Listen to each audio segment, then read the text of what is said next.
नमस्कार दोस्तों, मेरा नाम है डॉक्टर पूरू धवन और आज आपको मैं बताऊंगा कि पैरालिसिस में हमें क्या खाना चाहिए, क्या नहीं खाना चाहिए। पैरालिसिस में हमें डाइट कैसी रखनी चाहिए जिससे हम पैरालिसिस के रोगी की मैक्सिमम मदद कर सके और वो जल्दी से स्पीडी रिकवरी दिखा सके। तो पैरालिसिस ऐसी बीमारी है जिसके 3 मुख्यतः कारण देखे जाते हैं। एक आपका हाई ब्लड प्रेशर, शुगर और कोलेस्ट्रॉल। तो इसमें डाइट भी ऐसी कुछ होनी चाहिए जिसमें ये तीनों चीजें कंट्रोल में रहें। अगर आप सपोज करो एक पेशेंट है, उसको पैरालिसिस स्ट्रोक पड़ा क्लॉट की वजह से, तो क्लॉट के बनने के मुख्यतः 2 कारण देखे जाते हैं। अगर किसी व्यक्ति का शुगर लेवल हाई हो, कोलेस्ट्रॉल हाई हो, तो उससे क्लॉट बनता है। तो अगर उस केस के अंदर हम किसी पेशेंट को डाइट देंगे तो वो कोलेस्ट्रॉल कम करने वाली होगी और शुगर लेवल को कंट्रोल करने वाली होगी। तो डाइट में वो कैसे मोटा अन्न खाएंगे, ज्वार, बाजरा, मोटा पिसा हुआ आटा, उससे क्या होगा तो शुगर लेवल मेंटेन करने में हेल्प मिलेगी। फलों की जगह सब्जियों का चयन करें। फल और सब्जियों के बीच में सबसे मेन जो डिफरेंस होता है वो है शुगर लेवल का। बाकी सब चीजें उसमें बराबर बराबर होती है, चाहे वो विटामिन हो, मिनरल्स हो, अमीनो एसिड्स हो, वो सब्जियों और फलों में बराबर मात्रा में होती है, बट फर्क सिर्फ शुगर लेवल का होता है। तो अगर आपको डायबिटीज है तो आपको फलों से बचना चाहिए, सारे मीठे फलों से बचना चाहिए, शहद से बचना चाहिए। शहद कहते हैं कि डायबिटीज में ले लेनी चाहिए, बट अगर एक पेशेंट पैरालिसिस का है तो उसको हर तरह से अपना बचाव करना चाहिए। अब बात करते हैं ब्रेन हेमरेज की। ब्रेन हेमरेज अक्सर उस वजह से होता है जब आपका ब्लड प्रेशर जरूरत से ज्यादा बढ़ जाता है। और अब देखते हैं कि ब्लड प्रेशर बढ़ने के कारण क्या है। व्यक्ति का ब्लड प्रेशर तब बढ़ता है जब उसकी शरीर में नमक ज्यादा हो जाता है, सॉल्ट कंसंट्रेशन ज्यादा हो जाती है, तो उसका ब्लड प्रेशर बढ़ना शुरू हो जाता है। तो अगर किसी व्यक्ति जिसका ब्रेन हेमरेज हुआ है, ब्रेन हेमरेज मतलब उसके दिमाग के अंदर की नस फटी है, उसके लिए डाइट रखनी है तो उसकी डाइट बिल्कुल सॉल्ट फ्री ही होगी। मैं फिर कह रहा हूँ सॉल्ट फ्री। अगर आपको बीपी की दिक्कत है और वो इतनी हद तक बढ़ गई कि आपको पैरालिसिस हो चुका है, तो अपनी डाइट को बिल्कुल सॉल्ट रिस्ट्रिक्टेड डाइट पे रहिए। अपनी डाइट में से सॉल्ट निकाल लीजिए। अब लोग कहते हैं कि अगर आप नमक निकालेंगे तो आपकी थकावट होनी शुरू होगी। देखिए, ऐसा नहीं होता। जितने भी फल सब्जी हम जो खाते हैं उसमें कुदरती रूप से नमक इतना पहले से होता है कि आपको किसी टाइप की दिक्कत नहीं होती। शुरू के कुछ दिनों में आपको थोड़ी सी थकावट महसूस हो सकती है, बट उसे घबराने वाली बात नहीं है। कुछ ही टाइम के अंदर शरीर उसको अडॉप्ट कर लेता है और आपको जो थकावट हो रही है वो होनी बंद हो जाती है। तो अगर आपको डायबिटीज है और कोलेस्ट्रॉल लेवल है तो आपकी डाइट ऑयल फ्री और शुगर फ्री होनी चाहिए। अगर आपको जो पैरालिसिस हुआ है वो हाई ब्लड प्रेशर की वजह से हुआ है तो आपको अपनी डाइट सॉल्ट फ्री रखनी चाहिए। अगर पेशेंट हो गया ना गड़बड़, इतना आगे खींच के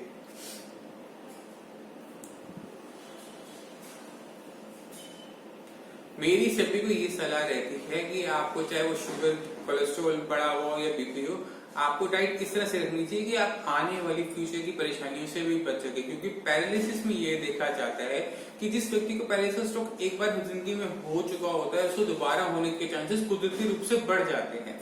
तो अगर आपका पैरालिसिस का पहला स्ट्रोक हाई ब्लड प्रेशर की वजह से पड़ा है तो अपने बीपी को कंट्रोल रखिए। अगर आपका stroke high sugar level cholesterol की वजह से बढ़ा है, क्लॉट की वजह से हुआ है, तो अपना शुगर लेवल कोलेस्ट्रॉल दोनों को कंट्रोल में रखिए और तीनों चीजों को मॉनिटर करते रहिए। अगर आपका ब्लड प्रेशर नहीं भी बढ़ा हुआ तो भी उसकी रेगुलर मॉनिटरिंग जरूर कीजिए कि ये ना हो कि आपको वो चीज बढ़नी शुरू हो जाए।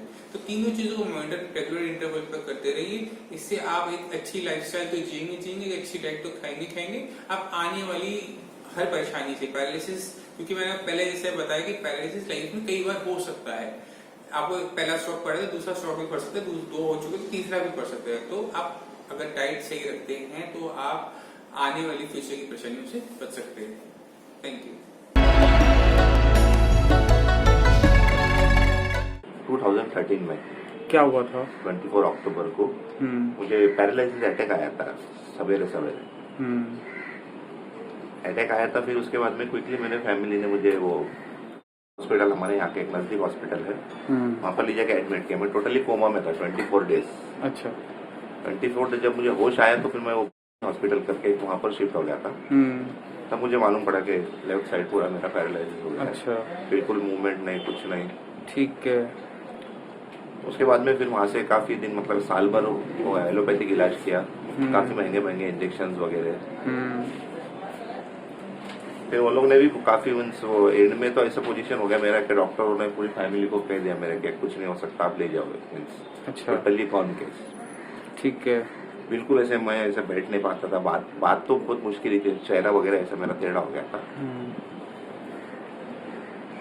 फिर उसके बाद मैं घर पे आया, मैं कुछ 2 साल पहले, 2 साल से फिर घर में हुई, इधर बैठ के काफी 1-2-3 जगह जाके आया, नेपाली वगैरह, कोल्हापुर, काफी लंबे लंबे जिसने जैसे जैसे बताया वहाँ जाके इंजेक्शन लिया काफी सारे, जिससे मेरे किडनी पे भी बहुत फर्क हो गया। अच्छा। लेकिन कहीं से कुछ फर्क नहीं पड़ा, मैं इवन ऐसे बैठ भी नहीं सकता था, मैं बात भी नहीं कर पाता था। जब फिर वो साई संजीवनी वगैरह मेडिसिन मैंने स्टार्ट किया तो थोड़ा बहुत मूवमेंट मेरे पैर में आई है, ऐसे मैं ऐसे बैठ सकता हूँ, नीचे उतर सकता हूँ, ऐसे दीवार पकड़ के थोड़ा बहुत मूवमेंट कर सकता हूँ। मेडिसिन लेने से पहले क्या कंडीशन थी? मेडिसिन लेने से पहले मीन्स कुछ ही नहीं था, मैं बता रहा हूँ ना कि 2 लोग ऐसे उठाते थे मुझे, वैसे बैठ भी नहीं पाता था। अच्छा। एक आदमी ऐसे पीछे से हाथ लगा के ऐसे बिठाता था, एक आदमी ऐसे उठा के मुझे चेयर पे बिठाते थे। टोटली थिंग्स सब मेरी बेड पे ही थी। और अब क्या कंडीशन है? आप चल लेते हो? अभी भी जैसे दीवार पकड़ के थोड़ा चल लेता हूँ, दीवार पकड़ के चल जैसे वो रूम में जा पाता हूँ, फिर आता हूँ, खुद से बैठ सकता हूँ, खुद से चेंज कपड़े के चेंज कर सकता हूँ। अच्छा, ये जो बदलाव है कितने टाइम में है? ये 3 महीने हो गया, अभी 3 महीने हो गया मेडिसिन चालू करके। ऐसे ही अचानक मैं एक दिन टीवी देख रहा था, टीवी के ऊपर ये प्रोग्राम देखा मैंने साई संजीवनी, तो थोड़ा सा वैसे तो मैं निराश हो गया था, टोटल बहुत जगह से मेडिसिन लिए, ऐसा लग रहा था कि कुछ नहीं, क्योंकि डॉक्टरों ने साफ साफ बता दिया था कुछ नहीं हो सकता, ये कभी नहीं चल सकता, मेरी फैमिली को बोल दिया था डॉक्टर ने।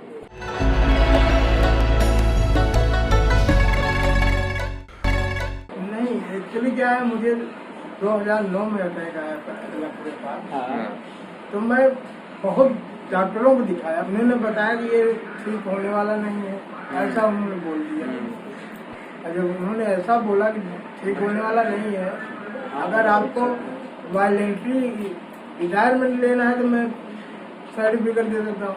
तो हमने कहा मेरे छोटे छोटे बच्चे हैं, अगर मैं बैठ जाऊंगा तो उनको खिलाएगा पिलाएगा, पढ़ाई भी करो, कौन कराएगा।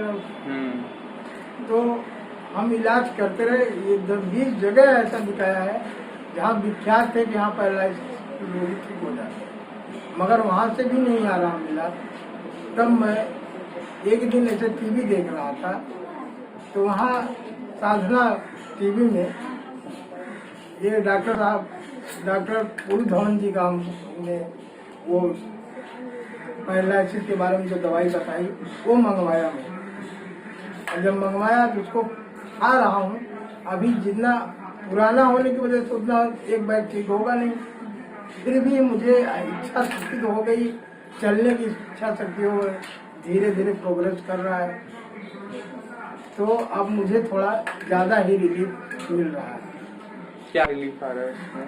रिलीफ ये है कि अभी ये हाथ में ऐसे उठा रहे ऐसे। अच्छा।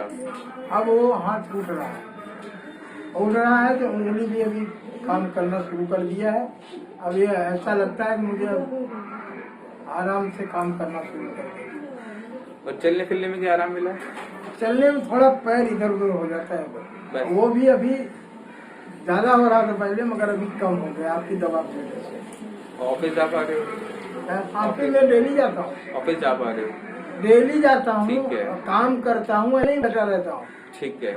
तो दवाई से जो आपकी कार्य करने की क्षमता थी वो बढ़ गई? हाँ, वो उससे अभी ऐसा नहीं करता कि मैं काम न करूँ, मगर इच्छा शक्ति मेरी जागती है कि आप काम करें। ये दवा का यही है। ठीक है। तो मरीजों को, जो दूसरे लकवा के मरीज हैं, उनको क्या कहना चाहोगे कि उन्हें क्या करना चाहिए?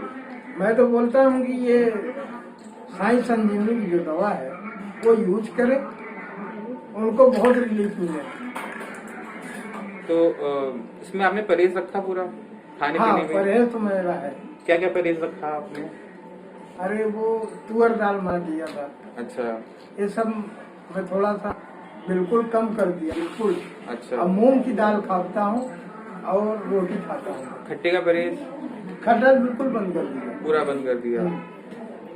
और आपको क्या लगता है कि कब तक ठीक हो जाओगे पूरे? जिस स्पीड से ठीक हो रहे हो, कितना टाइम लगेगा? ये मुझे लगता है कि ये दवा खानी पड़ेगी थोड़ा और दिन, उसके बाद आराम तो मिलेगा। अच्छा। आराम धीरे धीरे जैसे मिल रहा है, अब एक बैग तो कोई चीज ठीक नहीं हो सकती, तो आराम मिल रहा है जैसे, वैसे मुझे फायदा हो रहा है धीरे। मैं सभी भाइयों से अनुरोध करता हूँ जिनको लकवे का मरीज है, जो वो साई संजीवनी की दवा यूज करके देखें, उनको तो जरूर फायदा होगा। क्योंकि हमारा ज्यादा दिन का है, इसलिए मैं इतना परेशान हो गया था, पहले चल भी नहीं पाता था, अब तो चल रहा हूँ कायदे से।